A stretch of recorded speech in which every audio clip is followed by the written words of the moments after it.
Hello, everyone, and welcome back to COM. I think it's 450 is that the number for political communication. I wanted to make sure I caught up with you early this week, and I will be catching up again with you later next week before we get into what we're going to do for finals week. So I just want to reassure you again that this will not be something that's so ridiculously detailed or over the top that it will be hard for you to do. In fact, I'm hoping that it's a fairly easy little write-up for you to do. This week, we're going to do 2 discussion boards because I wanted to catch up with those points like I told you, and also because I thought that, again, we have unprecedented political communication experiences happening at our federal level, and it's something that's very difficult to deal with because it is sort of the only time in history that any of us have been studying political communication that we've had these things happen. And so there's a lot coming out about the past, but our present seems to be incredibly a little disjointed right now, I think is the best way for me to put that. So there's 2 things that I want to talk about today, because this week is supposed to be about a new political communication theory or a new way to study political communication. And again, more unprecedented information coming out every single day, it feels like. Even Sundays, I feel like I learn new information. I don't know how much you all are following the news necessarily. A lot of times when we talk about political communication, we talk about it in the past tense. I say all the time that political communication researchers are 4 years behind on a regular basis because we study things that happened about 4 years ago, and it takes us a long time to publish the results of things that we learn. We will be doing studies this coming fall on the 2024 election, but those kinds of studies won't be published until probably 2026. That's usually about how long it takes to take data, analyze it, put it into the right form, get it to a publisher that wants to share it, and then actually getting it printed. So I want you all to understand that one of the reasons why you're not seeing scholarly or academic journals that are covering some of these quote-unquote unprecedented political events is because we haven't had the time to do it yet. And when I say we, I obviously don't just mean me. I mean some of the people even who I consider to be extremely good, important, and quick-working scholars in our field who haven't quite caught up just yet. 2 of those things that I think are important, and we're going to talk about these 2 this week.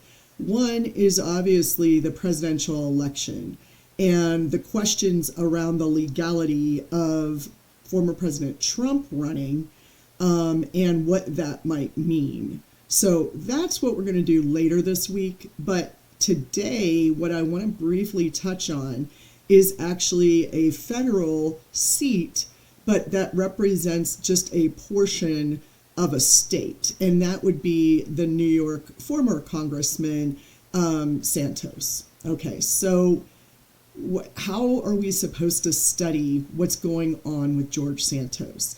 It's extremely difficult, and I want to tell you why. Is it possible for us to go back and look at his campaign speeches and analyze them with some of the political theories that we already have? Yes, that's a possibility. Is it possible to find out why he was elected? Yes. What's not really as possible is understanding all of the lies that he told, and I'm going to say that with some sense of assurity and with some sense, I hope, of credibility, because the truth is that we have found out that he is, in fact, he has lied in the past, and it appears to be in the present as well. And he didn't just lie like once or twice about something. It seemed to be continuous. Now, I'm saying this with, I hope, some sense of credibility because there was an ethics commission report put out by the Congress itself, by the House itself, the House Ethics Committee, did this study to real investigation to dig into whether or not George Santos violated the ethics of being in Congress or becoming a member of Congress. And they determined that in both cases, he violated the ethics. And what's interesting to me is that I actually sort of got an answer to one question that I've been having of how to study what's happening in George Santos's response to him being ousted from the Congress, only being the sixth person, I believe, in the entire history of the United States, and only the second post-Civil War to be ousted, to be voted out, and one of the few to be voted out without an actual criminal charge going out there. They're all ethics charges. So one of the things that I study as a rhetorician is to look at his apologies, something in a genre of political speech we call apologia, which is when you get attacked, you defend yourself. Apologia is the way that we might not necessarily say I'm sorry, but where we defend the actions that we had. The problem I'm having is that his apologia is, number one, it seems to be more misleading statements. I'm just going to say it seems to be more misleading statements because at this point, I'm not positive. But it seems to be that there's some questionable responses in his apologia. The second problem is that he is seeming to engage in something that is not technically a political communication theory, but it's become sort of a pop culture political communication theory, which is whataboutism. Well, what about this guy? He beats his wife. What about that guy? All of us here in Congress have made mistakes. I should not be thrown out just because I also made one too. Now, there's a lot that we can do with that, but the good news is that that idea of whataboutism is not brand new. That is not unprecedented. Politicians have been saying, what about this for a long time? If you think about it, when you wouldn't remember this, but when Bill Clinton was put up for impeachment for his interpersonal actions with an intern, a lot of people said, well, what about, Nixon? He did far worse than Bill Clinton ever did. And I always thought that was a really dumb argument, by the way. But it sort of was one of the first times I really dealt with this whataboutism.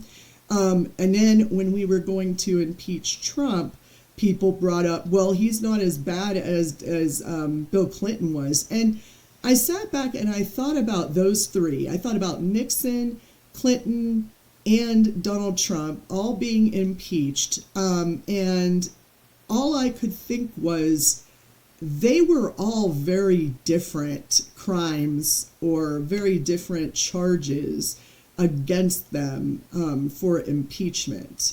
The only one who ended up leaving was Richard Nixon. And I'm pretty sure that's because he knew that he was in fact wrong. He knew what he did was wrong, and he knew he was caught. And that's actually a credit to Richard Nixon in a lot of ways, as opposed to, let's say, Bill Clinton, who he constructed his apologia very, very interesting, in a very interesting way.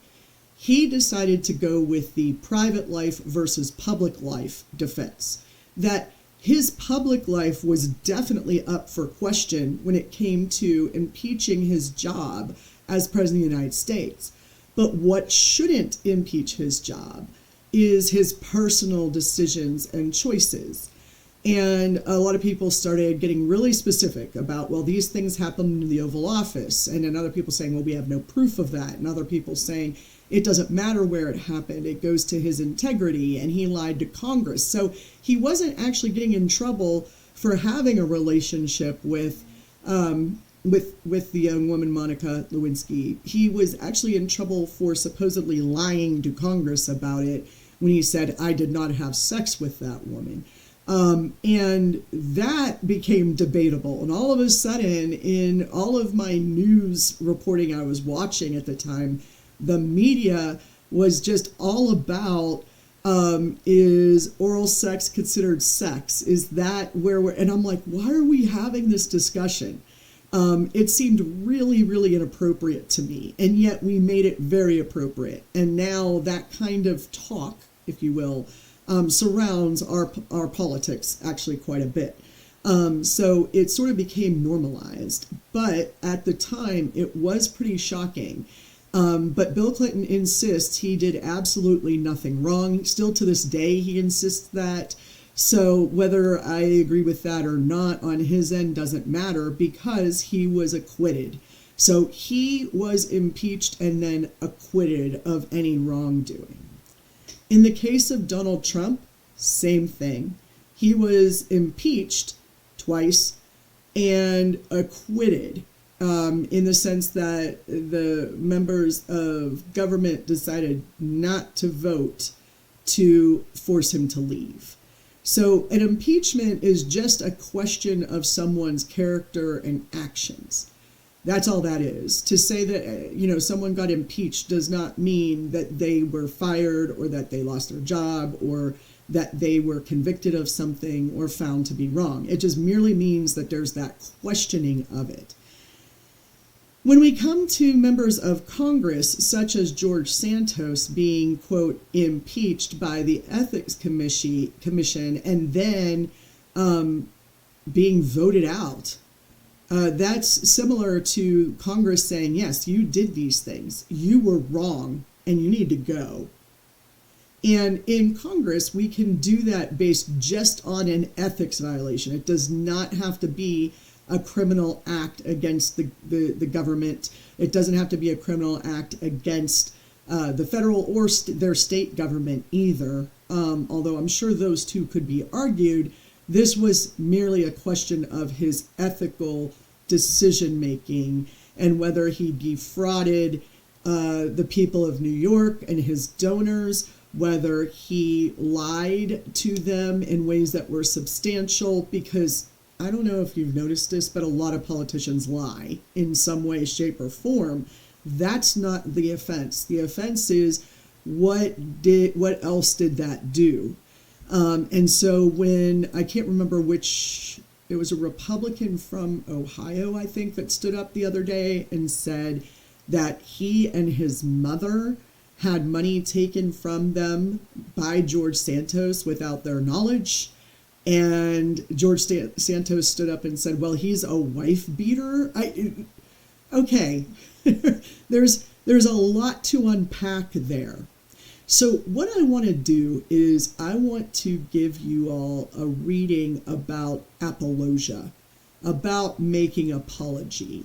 And we could use any example that we want, from Tiger Woods all the way to Nixon, all the way back to Socrates if we wanted to. But I'm going to try to get you a much more updated one for you. And I'm going to have you look at what kinds of things a politician is supposed to do when they are defending their character. And I'm going to ask you if I'm going to give you a sample of George Santos's speeches that show him engaging in apologia, and I want you to tell me if it's effective or not. And I want you to really try to critically think about what George Santos is saying and whether or not it meets sort of the, I don't want to say requirements, but fits into this genre of apologia. Now, none of us have to be okay with an apology from him. I'm just looking for us to look at the content because we know the end result. The end result is that he is ousted from Congress. And I don't know all the particulars of whether or not he could run again or how that all works, but I do know that he cannot be in Congress right now. So I'm going to do that. That sounds like an exciting time. I think it's at least timely and maybe interesting to you. So hopefully relevant, and like I said, hopefully it's somewhat enjoyable to do because it is so much in the present. And unfortunately, with a course like this, Sometimes you have to live in the present. Okay, that's never happened to me before. This is, as we say, unprecedented. But it's also exciting because we've got all these opportunities to work with it. So I want us to look at some of the traditional ways that we look at politics and then look at it in terms of our current political situation. Okay, so that's what we'll be doing. I will be in touch on the discussion board here in just a bit and send out that announcement with this video and the links to the George Santos video and the links to the article. And this is all stuff you can get online, so you don't need to worry about anything. It should be available to you. If you can't get access to it, please let me know. All right, everybody, we're in the last week. We can make it. See you soon.